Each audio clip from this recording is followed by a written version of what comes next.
there is a silent tragedy that very few people ever recognize. We are trading away our lives not because we lack ability, but because we lack awareness of time. We postpone what matters with arrogant ease as if life were infinite. We grind down our days on temporary choices, comforting pleasures, and reluctant nods. We fear facing hardship, yet behave as if we have endless tomorrows to pursue our ideals. We trade what could be eternal for momentary comfort. The Stoic does not live this way. They know every moment wasted is a piece of life that can never be reclaimed. They understand our greatest enemy is not adversity, but our own compromise. In this video, I won't tell you to slow down or comfort you with self-love. I will take you through 7 truths, not beautiful, but so precise they hurt. And if you let them touch you, you will never live the same again. Let's begin. 1. Stop negotiating with laziness. Laziness never arrives as an open enemy. It comes as a negotiator, gentle patient. It sits by your bed in the morning and whispers, "Just 5 more minutes, no one will know." It stands beside your desk and murmurs, "Tomorrow's fine, today you're tired." It never forces you. It lets you sign the betrayal contract yourself, 1 clause at a time with your own pen. You call it rest. In reality, it is reverse training.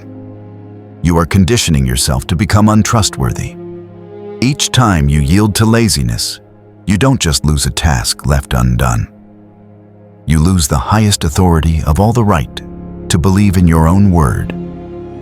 And when a man has lost faith in his own promise, what remains but an empty shell? Stoicism never calls discipline a shackle. They regard it as honor, a silent covenant between your present self and your future self. You can deceive the world, but never the eyes staring back at you in the mirror. Discipline is the way to look into those eyes and not see a coward begging for just 5 more minutes. No compromise is harmless. Every minute bargained away to laziness is a blade cutting into your future. And in the end, you will realize the death of a human life does not begin with a catastrophe, but with the sweet whisper, "Leave it for tomorrow." 2. Nobody cares how hard you tried. Where are the results? The world does not award medals for complaints. It builds no statues for the man who tried really hard. You can weep over your painful journey. You can retell endlessly how much effort you put in. But the truth is, nobody really cares. In the end, the only question left is, what did you actually accomplish? Ask yourself when you eat a terrible loaf of bread, do you comfort the baker that he did his best, or do you walk away and never return? When you hear a lifeless song, do you think about the musician's suffering? Or do you simply hit skip if you don't care about others' efforts? Why imagine the world cares about yours? The Stoics saw through this lullaby. Marcus Aurelius did not write journals to boast. "Today I tried really hard." He only reminded himself, don't waste time debating what a good man should be one. In other words, less explanation, more results. You can cling to the charm, "At least I tried," like a child holding up a scribbled drawing hoping for applause. But life is not kindergarten. Here, either you deliver value or you are forgotten. 3. Don't wait for motivation, create it through small actions. Motivation is a sweet traitor. It arrives suddenly, pouring fiery promises into your ears. From today, everything will change. From now on, you'll be different. And you believe it. You sit upright, write out a long to-do list, and imagine success tomorrow. Yet the next morning, you find yourself still lying in bed, phone in hand, muttering the familiar spell, "Not yet." Tomorrow will be better. Motivation leaves and shame repeats. Here's the truth. Motivation is not fuel. It's just a spark enough to light a corner, but never the entire road. The wise man does not wait for sparks.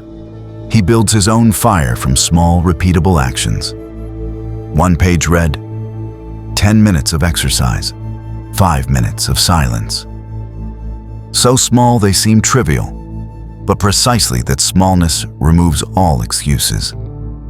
Do it enough times and you create what the Stoics call momentum and the forward motion of life. Marcus Aurelius did not journal to cheer himself up. With "you can do it," he wrote to remind himself to act even when he didn't feel like it. That is the Stoic spirit, no waiting for inspiration, no reliance on enthusiasm, only doing like a soldier drawing his sword because it is his duty. You can keep living by bursts of excitement rushing forward when high, collapsing when low. Or you can build a life from small, boring but certain actions. Don't treat this video as a temporary stimulant. Treat it as an order to rise the moment the screen goes dark.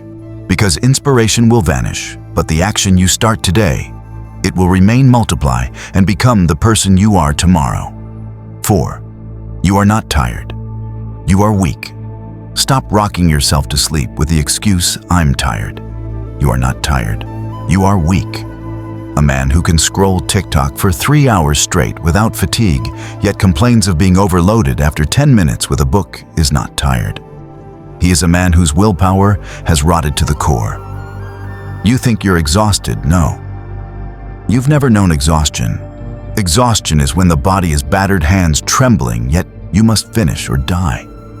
You quit before you even begin.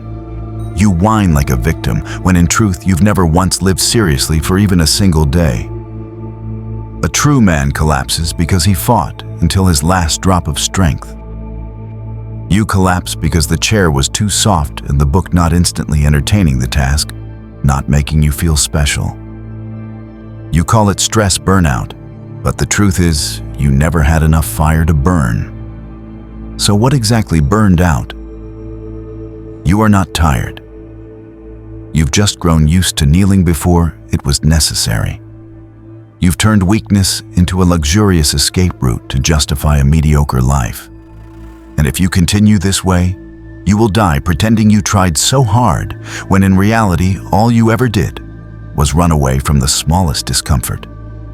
5. Surround yourself with builders, not dreamers. No one grows in a vacuum. We are shaped by our environment, pulled into the habits of those closest to us. You think you are independent, strong enough to resist influence. The truth is, your standard is dragged down or lifted up daily by the people you call friends, colleagues, brothers. Look around.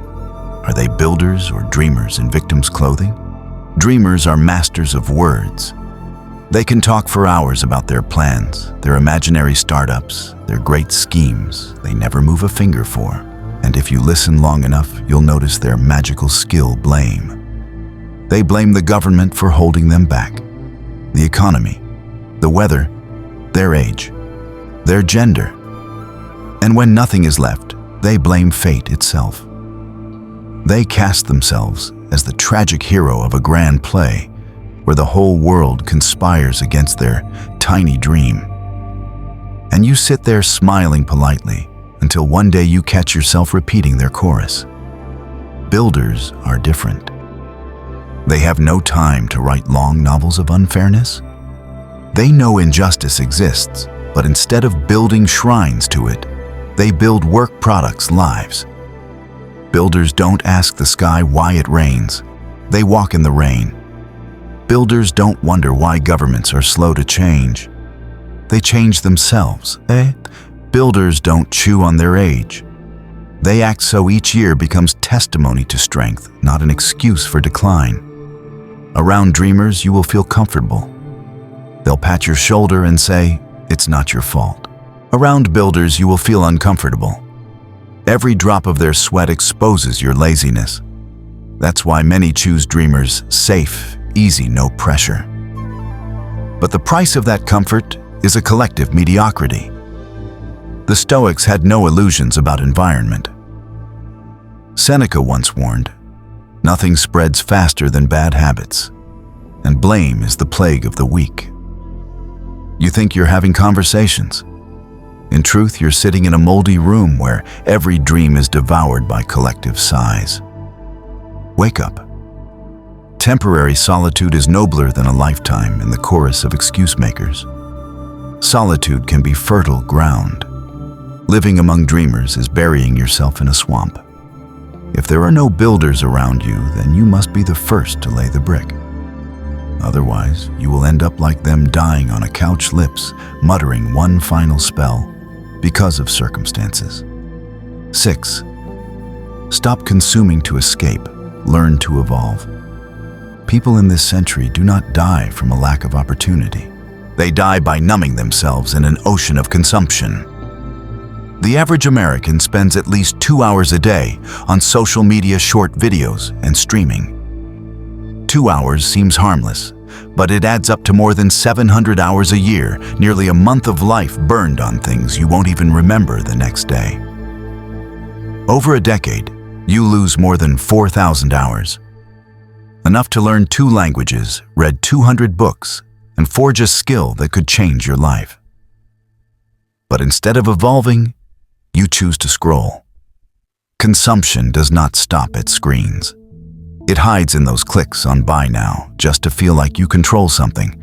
A new pair of shoes, a new shirt, a new gadget. You buy not because you need it, but for the split second of dopamine when you hit pay.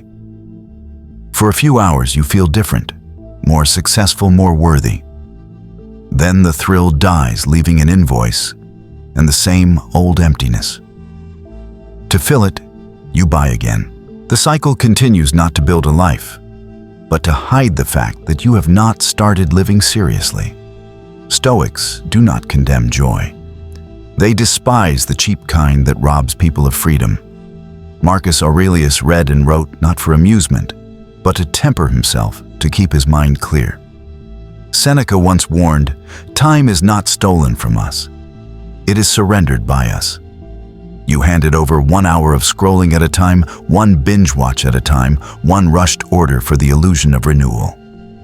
Until one day you look back and realize you lived like a junkie for cheap dopamine. The solution is not to turn your back on every pleasure. The solution is replacement. Trade half of your consumption time for learning. Half is enough. Half for reading, skill-building meditation, laying one brick each day. In 10 years, you will not be empty-handed. You will have 4,000 hours converted into strength. You will have a foundation no one can take from you. Consumption for escape leaves regret. Learning for evolution leaves a legacy. On one side are broken gadgets and blurry memories. On the other side is you, sharper, steadier, stronger by the day. The choice is always in front of you. But remember this, every scroll and every click on add to cart is another brick you are laying on the road that leads to the grave where your capacity is buried. 7. If you cannot endure boredom, you will never be great at anything. People often mistake mastery for innate genius, greatness for being born gifted. The ruthless truth is this: mastery means you survived the boredom that made others run. A great pianist is not born with holy fingers. He sits for thousands of hours at the keyboard repeating the same passage until he is numb, until his whole body wants to revolt from monotony. Yet he continues. Michael Jordan, the basketball icon, did not succeed through talent alone. He said, "I've missed more than 9,000 shots, lost almost 300 games. I've failed over and over and over again. And that is why I succeed." Those thousands of shots were not glamorous. They were long, dull practice sessions in an empty gym. The same goes for the gym. A disciplined physique does not come from one electrifying workout, but from hundreds of sessions you did not want to attend, yet you went. The weights get heavier, the body aches, the same movements repeat. That is not excitement. That is accepting boredom and letting boredom carve strength into your body. Work is no different. The entrepreneurs you admire did not succeed because of one flash of brilliance. They succeeded because they sat for months with spreadsheets, reports, phone calls, and draft after draft of plans that no one but them cared about. Steve Jobs was famous for obsessive attention to detail. That obsession was not romantic passion, It was the capacity to endure thousands of hours of product revisions down to the tiniest elements. Boredom is a door. It asks you, are you worthy of greatness? The weak quit. The strong repeat. Repeat long enough and boredom becomes grit, becomes skill, becomes greatness. If you want to be great at anything in your work, your body, or a life-changing project, you must cross the barren land of boredom. Do not run from it. Go through it. Because the place you think has nothing is exactly where you forge everything. Final word, you will hurt, so choose your pain, discipline, or regret. There are truths you do not want to hear yet. There is no path in life without pain. Every choice has a price, and that price is pain. You cannot avoid it. You can only choose it. Want a strong body, you will hurt in the gym muscles, sore sweat-soaked nights, you limp home like the defeated.